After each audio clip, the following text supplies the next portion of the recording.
We're hosting this roundtable because we work with a number of manufacturers. We've seen how running a firm without good instrumentation is like racing a Formula One car without a dashboard. You don't check once a lap to see how your tire pressure and oil temperature is. You monitor continuously and adjust. And that feedback loop, we feel, is foundational to running at full speed sustainably. You've really got to have that loop going constantly, or you're sort of in reactive instead of strategic and execution mode. And we've seen the shift from Excel and PowerPoint retrospectives to real-time dashboards really drive performance. That's what we help firms do, but this isn't about us. These sessions are meant to be a fast, practical way for manufacturing leaders to compare notes on what's working and how to overcome challenges when it comes to unlocking business value with data. I am excited to introduce our speaker today, Liz Peterson, Corporate Director of Finance at Meridian Adhesives. Liz has led FP&A and operational improvement efforts for several companies, including JetBlue and United Technologies, and working with the portfolio team at American Securities. She's built a career helping teams turn fragmented data into real performance gains, even in complex or underdeveloped data environments. And today she'll be sharing Meridian's experience using data to improve performance. She'll share from her experience how manufacturers can do the same without the need for an ERP overhaul and perfect data sets. It's all about building momentum quickly and driving value now. And with that, I'll hand it over to Liz. Yeah, thank you so much. And thank you everyone for being here today. We're really excited to talk about something that is as transforming as pretty much anything that we work on. And it's truly transforming how we operate, both from data and manufacturing innovation. Just for a little quick intro, you did a great job, John, but I'll add a little bit. So for those of you I haven't met, my name is Liz Peterson. I lead FP&A and business intelligence at Meridian. I've spent a decade, really a little over a decade, working at the intersection of finance, operations, and analytics. And we're really here to talk about how we have been successful at Meridian, really transforming a pretty fragmented data set into something usable. And hopefully this will resonate a lot with what you guys are going through and really be a fairly tactical conversation of how to get started and how to start seeing those wins fairly quickly. But most of the folks here know that data is something that is a tool to get us to move forward. And for the most part, a lot of folks kind of think of it as more of a back office tool. But in manufacturing, and it's something from my experience, I've seen it as an ability to make a real competitive advantage. Whether it's catching quality issues early or improving safety or improving our supply chain visibility, it's really actually your best teammate that you have out there. And I think we can speak from our own experiences, but it's not just about getting more data. It is about getting the right data in the right hands at the right speed. So we do need to have a bit of a reality check. And I think, honestly, mid-market manufacturers aren't starting with clean slates. We have a lot of fragmented data sets. We have limitations on our ERPs. And there's probably a lot in there that is creating issues with trust within the organization. So reports that go out aren't accurate, or people have been seeing stuff that have been off where they're writing off these reports from its entirety. On a limited resourcing perspective, I think we can all probably say that's something that is a challenge. IT and finance landscapes tend to be one of the lower invested areas. And while they are real, it doesn't keep us from making real change and keep us from really getting started. And the biggest thing here is the mindset around the ERP replacement. A lot of times we'll come in, we'll talk to folks, and the biggest thing that they say is our ERP is horrible and we need a new one, and that is the only way forward. With the current solutions out there, that is not necessarily the case. We can do this without replacing the ERP, which often makes it a lot faster, a lot leaner, and gets you to what you need to get quicker. So backing up a little bit, I want to give you some kind of background about Meridian and who we are. Ultimately, we are a adhesives company that is on a pretty fast-paced growth journey. We have a number of acquisitions. We are a product of M&A across our different divisions, which is across electronics, infrastructure, and various industrial clients. We primarily serve blue chip companies. So we have manufacturing in the US and we have manufacturing in Europe. So we're pretty broad across the market. We have 27 sites across North America. We are really putting that scale into place. So this kind of gives you a map about where we are and what's going on. And you can imagine that we actually have many ERPs across each one of these instances. Our entities kind of came in with their own systems, their own data sets, and their own way of measuring success. And that created a lot of complexity. We basically had nothing that was consistent across all of our entities. So we kind of got into this, but we had some challenges. Number one was the fact that we had multiple ERPs. Number two was the lack of consistency even within those ERPs. We didn't have any sort of sensor data, so we weren't getting things live from the line. And our ERPs themselves had limitations on how to actually link things together. We were able to look at sales or we were able to look at labor, but we weren't able to connect those two dots. With our data quality and trust, just to give an example, I came in, I think it was my first or second week with Meridian, and I found out that there is a report that is going out to everyone in ELT, and which is our executive leadership team, and not a single person looked at it because they all thought it was horrible. And so kind of getting over that idea of our data is bad, it shouldn't be trusted, was pretty significant because our sales teams were used to effectively flying blind, which creates a lot of internal knowledge and expertise, but it's not great for scaling or really kind of putting that data to a lot of the instincts that are coming through. On a resourcing end, we had a very small team. At the time, it's 3. Now it has grown to about 6. So we're really making moves. But we had a lot of, while our IT was slowly growing, we almost had no in-house analytics. So we didn't have any people in data modeling. We had no one who does advanced reporting. And we just, quite frankly, didn't have the budget to be able to do it.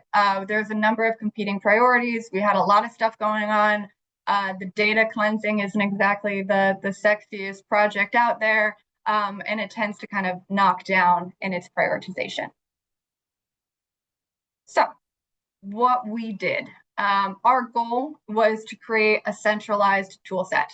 We wanted to get everything together. We wanted to start creating that cross-functional analysis. We wanted to be able to start implementing KPIs that made sense across the company and allow us to start segment and understand our data. What we ended up doing, and you can kind of see that bottom level is all the different inputs, but we had a number of ERPs. We had our UKG, which is our payroll system. And we also had our P&L data, so our budget and forecast, as well as other kind of additional data. So think about kind of how we're thinking about categorization of different data sets and material. So we put all of that together, brought it into an Azure data lake, which was our system of choice. There are many. This is what we went with. And then we are using Power BI as our go-forward visualization tool. So all of that is coming into kind of 4 what we're calling cubes. And so we've had 1 focused on sales, 1 on operations, and we're in the process of making supply chain and finance. Each one of these have data coming from, again, that data lake, and it's able to segment and create them and focus on what they need to be able to be successful. The biggest thing I'll call out here is we were not able to do this alone. I had mentioned before, we didn't have the money and we didn't have the resources internally to do it. So we did partner with Blue Margin here to be able to start setting this stuff up to get these data lakes in place. And this is something that does help the cost element of this. So getting a third party in there for surge support. And it doesn't have to necessarily be a long-term idea, but to get it up and running, that's something that we needed to be able to do it in a fast way and to do it correctly up front. For slide 11, for those of you guys following along, I did create a very basic integration decision tree for you guys to review. Take this away, take a look at it, but you don't have to follow the path that we did. You can go an easier route. It all depends on how you think about scalability and how complex your data sets are. You can take a data set today and connect it to Power BI. You can get a dashboard up and running in a day. And that's something to kind of take away from this. It doesn't have to be this integrated. Now, I think for scalability and for automation and to get stuff live, that's where this starts to help you. So you can connect one ERP directly to Power BI if that is the best case for you, or Tableau or any other visualization software, or you can go the route that we did, which is we had multiple data sources. It was highly complex. We wanted to make sure that we had a way to connect all of this together. So the biggest thing is to not wait for perfection. We picked a pilot area that was very visible to leadership, and we picked the easy route. I'll be honest with you. We picked the one BU that we knew had fairly reasonable data sets, and we started small. So they had the data ready. We wanted to make sure that people started to believe in this rather quickly. And we created a timeline in which we can get this up and running and get it in their hands and start getting real live feedback. The before and afters of this visual will show the story better than I can explain, but that's something to kind of keep in mind, is that the speed here matters, and it's not going to be perfect when you first start it. You're going to be able to find things. And the thing is we use the phrase cleansing by sunshine. Half the stuff in your data sets you're not going to be able to see because you don't have reports set up to take a look at it. You're going to start to see some of the areas just by getting that visualization up and running and into the hands of people who are experts. Once you start to do that, you'll have follow-on activity, you'll have additional cleansing and cleaning. It definitely won't stop after launch, but it keeps making it better and better. And the goal here is to make a decision, not to have something that's perfect. I'll go quickly and show you guys some examples of what we were able to do. And so the visualization really speaks for itself. We had static reports that went out. I told you no one even read them, so this was amazing as I started. We had no drill down capabilities and a very, very high error rate.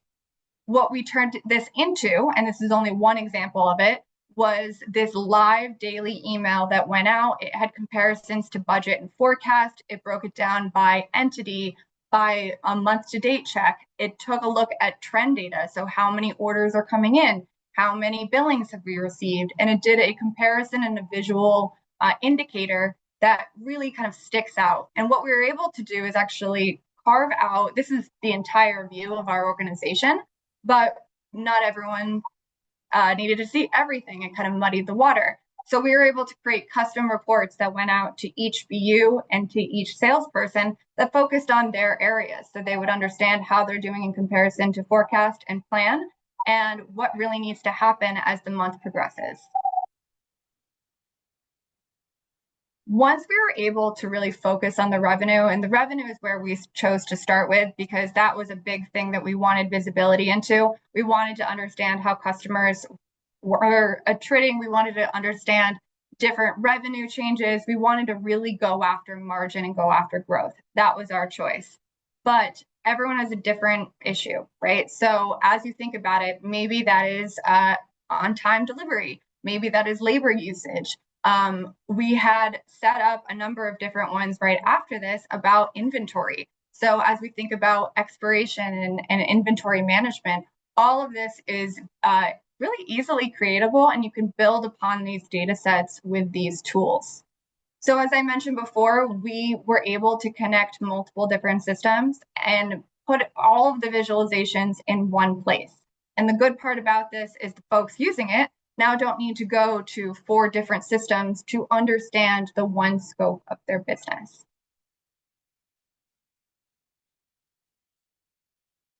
So now we're trying to even go further. We have linked up every business unit now on the sales side. We feel comfortable there. We're rolling out operations.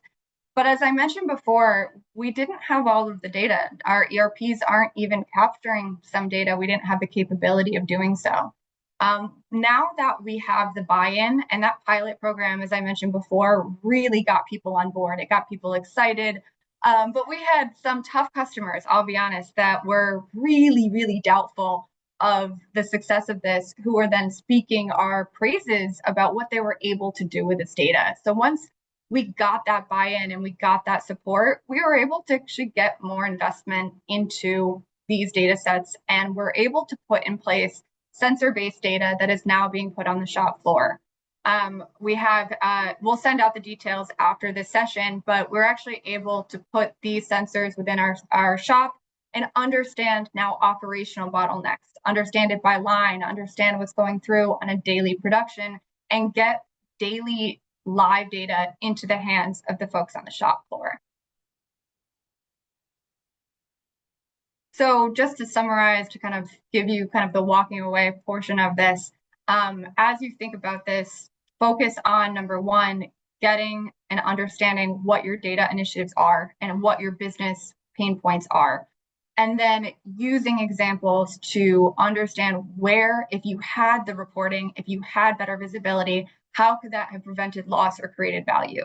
That's a very easy way to get the business case up and running. So you can actually quantify the potential savings, or in our case, revenue gains, and understand, what this directionally means for your company. The biggest thing, again, is speed to impact. We did it in a matter of weeks. It absolutely can be done. It's not something that needs a full ERP replacement, which is a mindset change that we had to make with a number of different people. And finally, I don't think I need to explain this one, is really early wins. Obviously, that helps keep everyone live and engaged. And 2 is, once you start to get data directly in the hands, there's no more middleman, right? You start to free up resources. You get people actually working on stuff that moves the needle and not just reporting.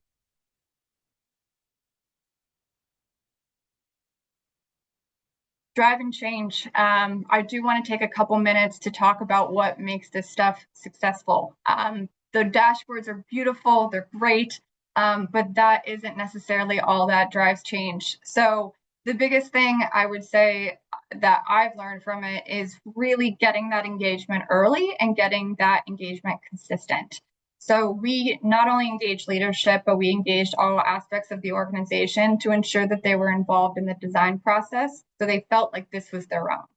On top of that, we did identify folks within the org who were our data champions. They were the people who are going to kind of keep it moving. So think about, managers. How do you get them involved with bringing this stuff to their team, constantly bringing it back to the data that we have? The more often this is brought up and the more things we point to, the more engaged people were. And, there's a humility element of it all too, right? You need transparency, you need feedback.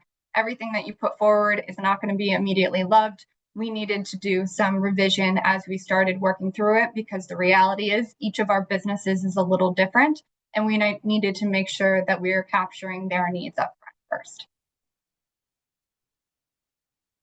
So we had a few issues, and I would be surprised if folks didn't experience this within their own programs. But hopefully, again, you learn from our many mistakes and you can skip over this part. But number one, our trust in data was extremely low. As I mentioned, we had a lot of skepticism. We really went as fast as we could, and we wanted to be as transparent and fix the obvious errors. We started with our hardest customers right after the pilot to make sure that we got buy-in from people who were vocally kind of distrusting of the data. The second part is really the lack of relevance. When dashboards tend to feel a little bit more generic, they start to feel disconnected from the actual work that people want to do. And that's where we actually brought people in and made sure the end users were very much in the design of all of our functions. So we wanted to make sure that the KPIs were relevant as well as accurate, so they can actually start to care about them and make sure that they felt a personal connection to the work that they were doing and the data that they were seeing come through. And the final bit is really the training aspect. There was definitely an emotional pull. We had one business unit that had a form of reporting up and running. They were very unhappy to change to change into Power BI. So getting folks comfortable with a different program, making sure they felt supported and had the tools they need and training they needed to be there in order to ensure that this was as easy as possible, and it just doesn't feel like additional effort or that there's more skill than actually is needed in that. With getting started, again, focus on the data up front. What do you want to see? What are you trying to get? And look at how you're able to bring that together.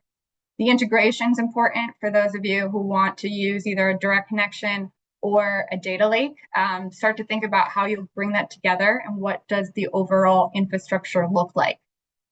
The next couple of points, transformation, cleaning, enhancement, segmentation, they all come together to really kind of focus on what else can you add on. We took our data sets, and I had mentioned before that our ERPs were incredibly limited on what we were able to take out of them. That is still true. What we were able to do was connect additional tables to it to be able to segment customers, products, all of the different items so we can see things by different technologies, different applications, markets, go-to-market segments. And we're using the ability to kind of bring that together to actually be able to take a look at the total of Meridian, not just one entity and another entity in a very separate way. Finally, the validation point, engage your folks, engage your SMEs, engage the people at the line level because they will know this stuff in and out. Make sure you get buy-in on the validation. And then finally, storage. So this is more of the IT end of it, but where are you keeping it? How is it running forward? And I would add in who's managing it. This is not a one and done situation. You want someone to continuously be mindful of this, keep watching on it, and keep making progress as you go forward. I will end my portion of this with a little bit on AI. I think everyone's talking about it. You know, this wasn't a big presentation on AI. So I do want to kind of touch on where I think it fits within the org. And the biggest thing is that it's not a starting point. It is a solution to the problems that we are seeing today. But you can't do that without the infrastructure and the foundation of reliable data. Once you're able to do that and to make that foundation strong, you are able to scale at a much different level. We are going through that sensor data implementation, which I'm very, very excited about. And we're able to think about how we're going to use that going forward. Will that allow us to do predictive maintenance, look at different optimization aspects of our structure and how we're putting products through the line? There's root cause analysis, everything pricing and go-to-market strategies that are coming through. There's a lot on the market today, but it's important to put the foundation in place and then understand what are your problems within the org that you want to invest in to make these, to make the output better than really you could do manually.